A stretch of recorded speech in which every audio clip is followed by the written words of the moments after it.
వేలు వేలు పెట్టి కోచింగ్ సెంటర్లో ఏదైతే నేర్చుకుంటారో అదే నేను మీకు రీల్స్లో చెప్తున్నాను. టైమ్ అండ్ వర్క్లో మొత్తం 8 టైప్స్ ఉంటాయి. ఇది 6th టైప్. ఒక్కసారి అర్థం చేసుకునే ప్రయత్నం చేయండి. A alone would take 27 hours more to complete a work than A and B work together అంటున్నాడు. దీని అర్థం నేను చెప్తాను, ఒకసారి వినండి.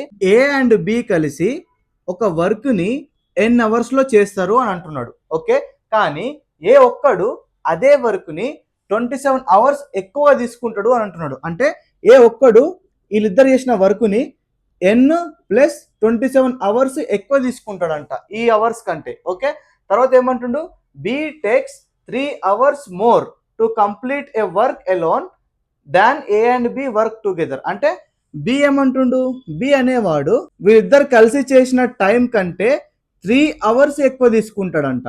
ఓకే, సో ఇక్కడ ఏం ఫైండ్ చేయమంటున్నాడు, in how many days A alone can do it. So A ఒక్కడు ఆ పనిని ఎన్ని రోజుల్లో చేస్తాడు అంటే ఏ గురించి అడుగుతున్నాడు. సో ఏ ఒక్కడు చేసే టైం కావాలి అంటే మనకు ఎన్ అనేది తెలియాలి కదా.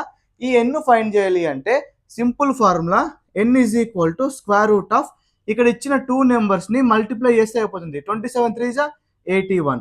So square root of 81 9. So N అనేది 9 అవర్స్. ఇప్పుడు మనకి ఏ కావాలంటే 9 + 27 36 అవర్స్ అవుతుంది. సో ఏ ఒక్కడ వర్క్ని 36 అవర్స్లో చేస్తాడు. ఇప్పుడు బి ఎన్ని అవర్స్లో చేస్తాడు ఆన్సర్ కామెంట్ చేయండి మీరు. Remaining types 5th type, 4th type, 3rd, 2nd 1 type కావాలంటే ఆల్రెడీ రీల్స్లో నేను అప్లోడ్ చేశాను. అండ్ ప్రాఫిట్ అండ్ లాస్ కూడా మీకు 12 టైప్స్ ఉంటాయి, 9 టైప్స్ అప్లోడ్ చేశాను. సో మీరైతే వెళ్ళి చూడండి. అండ్ అప్కమింగ్ టైప్స్ మిస్ అవ్వకూడదు అనుకుంటే ఖచ్చితంగా ఫాలో బటన్ నొక్కండి.